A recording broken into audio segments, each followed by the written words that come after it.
Non, je ne me souviens plus du nom du bal perdu. Ce dont je me souviens, c'est de ces amoureux qui ne regardaient rien autour d'eux. Christian Schiaretti, bonjour. Bonjour.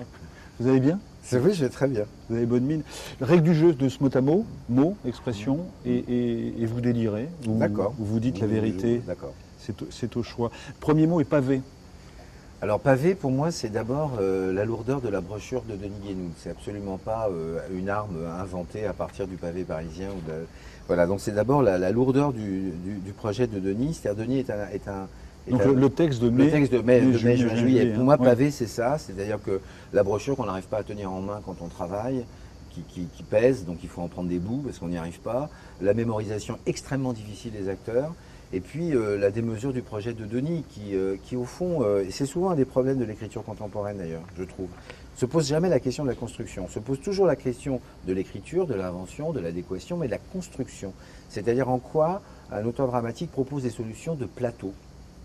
Ne pose pas des problèmes de plateau. C'est-à-dire que l'auteur dramatique nous dit voilà, écoutez, voilà, j'ai écrit ça entre les deux, j'ai pas de résolution, à vous de l'inventer. Donc le scénographe se tire les cheveux. Le scénographe, vous le mettez en scène, voilà. Alors bon, alors je trouve, et ça je l'ai rencontré souvent. Je l'ai rencontré avec Badiou, je l'ai rencontré avec Denis, je l'ai rencontré avec Vinavert, je l'ai rencontré avec Robot et Deleuze, qui est quand même pas rien.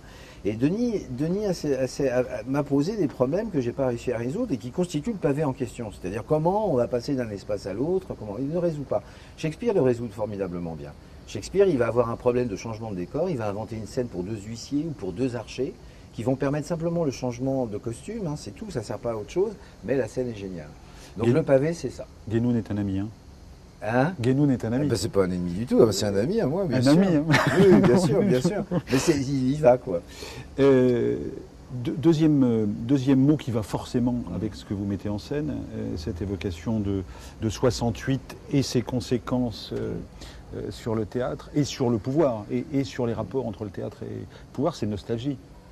Alors surtout pas de nostalgie. Alors ça, la question pour moi, elle n'a jamais été en termes nostalgiques, c'est-à-dire que la question, c'est pas une époque qui fait la qualité propre de certains des personnages.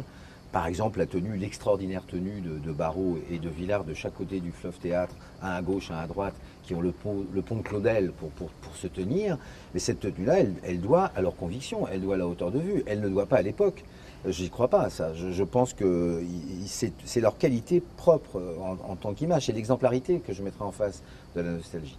Il n'y a pas de nostalgie. D'ailleurs, c'est une époque que j'aime pas beaucoup, personnellement. Si on me la donne, j'en suis la victime. Je suis né en 55, c'est-à-dire que j'avais 12 ans et demi en 68, et que je suis un enfant des gens de 68. Je ne suis pas du tout en rapport avec eux. Moi, je les ai vus prendre le métro, oui, ils étaient chevelus et convaincus. Je les ai vus descendre en communiquant à la station suivante.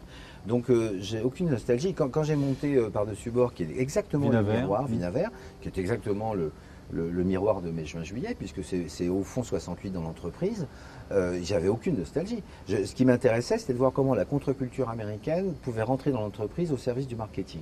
Quand la réclame devient publicité. Quand la réclame devient publicité. Et on a un peu la même chose dans mai 68, au fond.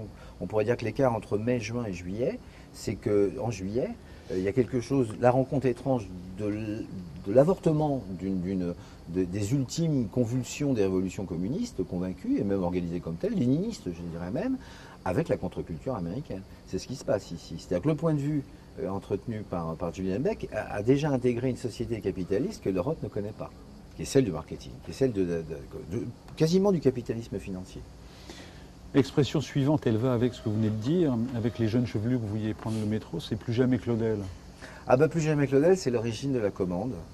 Il se trouve que j'étais président du centre culturel de Branc, que je suis un claudélien. On n'est pas si nombreux que ça. Et je pense qu'il y a une filiation dans le théâtre français qui part de Corneille, qui passe par Victor Hugo et qui va jusqu'à Claudel. Et ça caractérise un certain type de metteur en scène, dont Villard, dont Vitesse, moi plus modestement. Mais c'est une ligne. Et cette ligne-là, elle est liée à un regard sur la langue qui est propre à la langue. C'est-à-dire c'est une position poétique. Le poème interroge la langue, pas le langage. Le langage est affaire de sémiologie. Il intéresse les Brechtiens, par exemple. Il intéresse un certain Planchon. Voilà. Même un certain Chéreau. Je trouve que Chéreau n'était pas un metteur en scène de langue. Il intéresse un certain Jean-Pierre Vincent. Et puis vous avez la ligne des gens qui interrogent la langue, qui eux sont dans l'espace du poème. Et le Plus jamais Claudel m'intéressait parce qu'on voyait bien comment la génération de « il est interdit d'interdire » avait en même temps interdit un poète. Pourquoi? Parce que je crois que la Révolution est rétive à l'interrogation de la langue. Elle adhère au contrôle du langage. Donc ça, c'était pour moi un point de vue important et je pense que la tenue de Villard et de Barrault vient de là. Et que le théâtre français, c'est toujours défini comme un théâtre d'art à cause de la langue.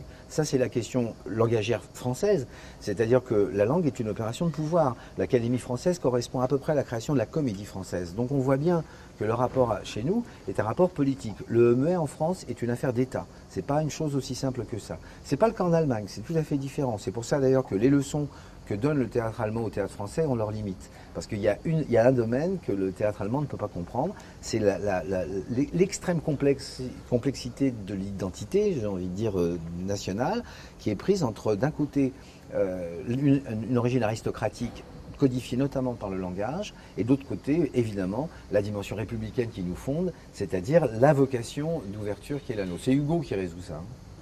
Et à la fin, c'est toujours l'Allemagne qui gagne, mais le mot suivant est écartèlement par rapport à ce que vous venez de dire. Écartèlement. Si j'avais à le d'abord, c'est une souffrance, l'écartèlement. Mais si j'avais à le définir aujourd'hui, par rapport à ce que je viens de dire, je le mettrais précisément dans l'ambiguïté dans laquelle se trouve la situation politique et culturelle nationale. Voilà. C'est qu'au fond, je pense que notre nation se définit et s'est définie toujours dans une pensée de l'universel. Je pense que c'est la nation de l'Europe qui a porté l'idée d'universalisme au plus haut. Et que, évidemment, la France pense l'universalisme en tant que France. C'est aussi bien d'ailleurs dans le domaine du siècle des Lumières que dans le domaine du roi Soleil. Et plus tard, de la Statue de la Liberté de Bartholdi. C'est-à-dire qu'il y a un complexe d'universalité française qui est en même temps une pensée nationale et en même temps une pensée de l'universel et donc de l'ouverture au monde. On est fondé là-dessus, c'est profondément ce que nous sommes. Et or, on pense aujourd'hui en termes de globalisation. Et la globalisation est rétive à la question de l'universalisme. C'est pour ça qu'on est aussi dépressif et qu'on a tendance à se refouler dans ce qui nous fonde, et notamment dans notre langue. Ce qui fait que le théâtre français est sommé de ne pas être français. En fait, au fond, c'est une immense difficulté pour nous d'être metteurs en scène en France parce qu'on a le sentiment, moi je l'ai entendu dire, hein, vous êtes en deuxième division, on se l'est pris dans les dents. Alors je sais que l'Argentine a perdu, et ça a été dommageable, j'étais un fervent défenseur des Argentins, non pas que je sois germanophobe, mais j'essayais de me dire quand même il y a un moment donné où l'affrontement va se faire, parce que sinon on est nous dans une situation en fait constamment de refus et de refoulement de nous-mêmes. Et cet écartèlement, on le vit très fortement. C'est-à-dire qu'on a le sentiment, en gros, au fond, ça a à voir avec cette division de la langue et du sens. C'est-à-dire qu'on est au fond, on porte ces poésie et révolution. Poésie et révolution. On porte ça au monde, on le tend terriblement, et on est dans la contradiction de ce refoulement sommé. Écartèlement, Villard-Barrault. Alors Villard-Barrault, l'écartèlement, il est d'abord chez Barrault. Ça, c'est la première chose. C'est peut-être ce qui assure sa survie.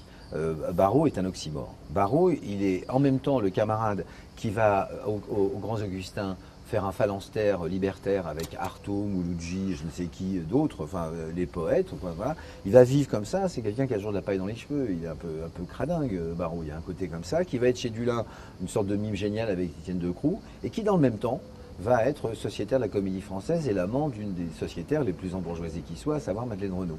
Donc cette construction un peu à la Cocteau, je trouve, c'est un peu un touche-à-tout. Crée chez lui une dimension improbable. C'est pour ça qu'il a cette dimension d'ailleurs refoulée dans le théâtre français. Il est ignoré à cause de cette difficulté d'en connaître l'identité, alors qu'en réalité, s'il y a une filiation à faire, par exemple pour Vitesse, à mon avis, l'ascendance est plus Barrault que Villard. Vitesse avait cette dimension baroque que l'on trouve chez Barrault, de touche à tout. Alors donc, il y a ce premier écartèlement qui existe chez lui. Et après, il y a un écartèlement aussi, d'une certaine façon, chez Villard, qui est celui qu'il se crée à lui-même, je pense, dans une utopie républicaine idéale, une sorte d'apologie de la vertu. Vouloir absolument se convaincre que la République est vertueuse, alors qu'elle est nécessairement vicieuse. Écartèlement, c'est aussi Barrault-Renucci. Bosonnet-Renucci. Ah bah ça oui. Alors là, bon, il y a une distribution d'ailleurs dans laquelle l'écartèlement est fondé totalement. C'est-à-dire que je prends deux acteurs qui, dès le départ, alors c'est exactement ça. Ce sont des maîtres. Voilà, des maîtres de la langue française. C'est des gens qui ont un rapport à la prosodie qui est essentiel. Or, il y a de l'éthique en France dans une finale tenue. Quand vous entendez un acteur qui tient une finale, c'est-à-dire qui va au bout de son mot. République, qui tient. Donc la finale tenue, il y a une éthique là-dedans. On a vu une mode française, par exemple, de l'acteur, un petit peu comme ça, qui joue à l'intérieur.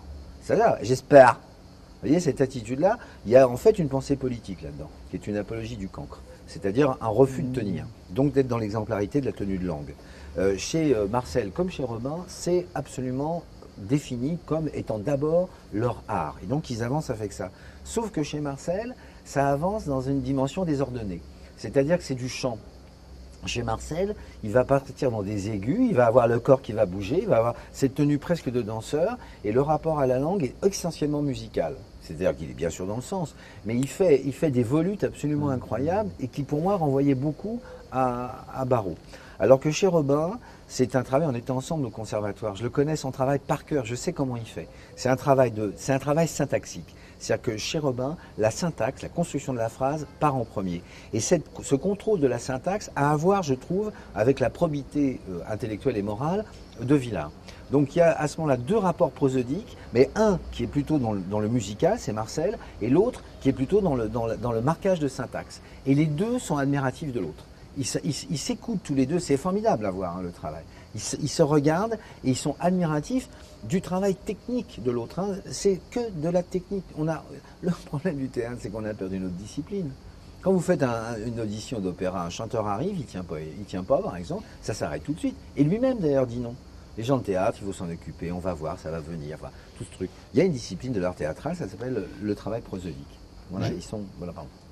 Je termine avec l'idée d'écartèlement, poésie et révolution, que vous incarnez sur scène, et j'ajoute le qualificatif kitsch. Oui, parce que il est totalement kitsch. C'est-à-dire que la problématique vient du fait que j'ai monté des actes sacramentels de Calderon, dans lequel on représente des allégories. Et j'ai toujours dit que le théâtre d'idées devait passer par l'allégorique. Et qu'une des maladies du théâtre contemporain, c'est d'avoir refoulé l'allégorie. Au fond, on a des allégories dans le théâtre contemporain jusqu'à Genet-Claudel, quoi. Puis après, ça disparaît. Or, c'est important. J'avais passé cette commande à Denis, je lui avais dit, il faut qu'il y ait des allégories. Et Denis s'y est confronté avec. Bon, mais en me disant en même temps, c'est une forme qui est une forme forcément caduque, et je vais le faire passer par une sorte de kitsch très lui-même, très démonstratif. C'est-à-dire que, au fond, qu'est-ce qu'il fait ? Il nous explique que ces catégories de pensée qui sont des catégories qui nous viennent du 19e, qui sont des catégories affirmées, la révolution, la poésie, c'est-à-dire une pensée néo-platonicienne, on pourrait dire, d'organisation. Bon, au fond, est caduque et qu'il faut qu'on passe tout ça au tamis de ce que nous ont appris Derrida ou Deleuze, c'est-à-dire d'une circulation plus rhizomatique des choses, et donc que la révolution se diffracte, ainsi que de tels concepts. Moi, je suis relativement d'accord avec ça. Quand vous êtes simple, vous dites comment ? Quand je dis simple, je dis simplement que la figure allégorique représente un idéal qui aujourd'hui n'est plus du tout en rapport avec la société telle qu'on la vit. Elle n'a pas plus de devenir que les statues qu'on rencontre à l'entrée de nos palais de justice, de nos assemblées nationales ou de nos théâtres d'ailleurs municipaux. Donc c'est pour ça que c'est représenté comme tel. Maintenant, la question elle est quand même passionnante parce que c'est vrai que la Révolution entretient avec l'interrogation de la langue un rapport de police. C'est-à-dire qu'il y a une vérification, et ce débat, il gît, ça j'ai pas vu un critique le dire, mais enfin quand même, il gît au départ du Festival d'Avignon. René Char, quelle est la problématique de René Char qui écrit Colt dans ses poèmes, dans les cahiers d'Hypnos? Pourquoi? Parce que le débat est le Harchard, c'est-à-dire la poésie mise au service d'une cause, quelle qu'elle soit, se dévalue à partir du moment où elle se sacrifie à une cause. Eh bien, la question de la révolution et de la poésie, c'est exactement ça. Et Char préfère prendre les armes qu'écrire. 4 ou 5 mots ou expressions. Le suivant est un chiffre, c'est 50. Si je vous dis 50. Ah, 50, je vois très bien. 50, c'est le nombre d'acteurs au plateau. Il y a 3 catégories d'acteurs. On va dire qu'il y a les acteurs invités. C'est intéressant, les Tréteaux de France, Robin Renucci, un évincé de la Comédie Française, Marcel Bozonnet, une évincée du Théâtre National de Strasbourg, Julie Brochen. Après, il y a la troupe du TNP, les permanents du TNP, et puis après, il y a les acteurs du conservatoire municipal. C'est des gamins qui ont 20 ans et auxquels on essaie de transmettre cette histoire-là et d'expliquer en quoi le réel d'aujourd'hui, c'est clair à l'aune de cette histoire. Donc 50, c'est d'abord cela, et c'est aussi ma volonté déterminée de dire que l'espace public est le seul, l'état public, est le seul qui peut se permettre cela. Et que quand je vois dans des théâtres publics des mises en scène que l'on pourrait voir dans le privé, je trouve qu'il y a moralement quelque chose qui est injuste et que ce que je fais là n'est pas possible de faire dans une économie qui ne soit pas assistée financièrement. Et donc, je voulais qu'il y ait du monde au plateau. En plus, on est obligé. On ne peut pas représenter une assemblée possiblement. Mais 68 sans, Mais 68 sans sans qu'il y ait du monde et de la jeunesse. Un mot, je ne sais pas si vous allez l'aimer, mais je pense qu'il est contradictoire avec votre manière de penser, c'est l'immédiateté. Enfin, l'immédiateté contemporaine aujourd'hui. Oui, je comprends. Ça m'intéresse. Tout de suite. Oui, non, mais la ça, Alexis disait Platon. Oui, bien sûr. Ça m'intéresse pas du tout. C'est-à-dire, je pense qu'on participe d'un art de maturation. En même temps, le théâtre aujourd'hui, c'est pas forcément un théâtre qui fait référence au répertoire, c'est pas forcément un théâtre qui explore le texte. Non, pas du tout. Non, mais je sais, il y a eu un corps d'inspecteurs au ministère qui s'est intéressé au théâtre non exclusivement textuel. Absolument. Je sais, non, mais bon, là, c'est une dévaluation dont je parle tout à l'heure, qui a à voir avec ce qui nous fonde, notre art tel qu'il se fonde. Je pense que, par exemple, la montée de puissance un peu obscure, je parle de l'extrême droite, est à mettre en rapport avec cette démission. Moi, j'en suis convaincu et qu'à un certain endroit, notre responsabilité politique à nous et d'artistes, elle est de réaffirmer la validité de cet art. Alors là où l'immédiateté m'intéresse, moi, c'est dans le rapport du plateau à la salle. C'est-à-dire que le spectacle est très ouvert et que cette ouverture est fondamentale. Il y a en gros deux lignes théâtrales. Il y a la ligne close, celle qui estime que finalement, il ne doit pas y avoir d'altération de la salle vers le spectacle. Les gens qui sont totalement clos et qui considéreraient qu'ils sont dans un absolu qui ne peut pas être soumis par leur quintessence, leur qualité fondamentale, à l'altération, c'est régi, à l'altération extérieure, quitte même à réduire l'auditoire pour qu'il ne soit pas contradictoire. Et puis vous avez l'autre voie qui au contraire s'offre, se délecte de la perturbation extérieure, c'est la ligne hugolienne, hein, c'est la ligne du drame romantique, c'est la ligne dans laquelle je m'inscris. Donc l'immédiateté qui m'intéresse moi, c'est la qualité au moment où on joue du public que l'on a en face de nous. Et ça fait écho au débat Janson-Planchon, hein, c'est un peu ça. Ça fait écho au débat, oui, absolument. Alors, deux mots encore. En fait, je les regroupe parce que je pense qu'ils ont à voir. C'est parisianisme et administrateur, et on finira là-dessus. Oui, je pense que là, effectivement, ça va bien ensemble. Hein, je pense que la France reste absolument organisée en deux pays, il y a Paris et puis la région. Les gens qui partent en région quittent Paris. La décentralisation, c'est l'exil. Donc quand on quitte, il y a un paradoxe à vouloir revenir. Et moi, j'ai vérifié moi-même que, étant parti, il m'est pas possible de revenir et qu'effectivement, l'administration générale d'Auguste Maison relève d'une connaissance des rues et des terrains et des restaurants parisiens que moi, je fréquente pas. Merci Christian. Non, je ne me souviens plus du nom du bal perdu. Ce dont je me souviens, c'est de ces amoureux qui ne regardaient rien autour d'eux.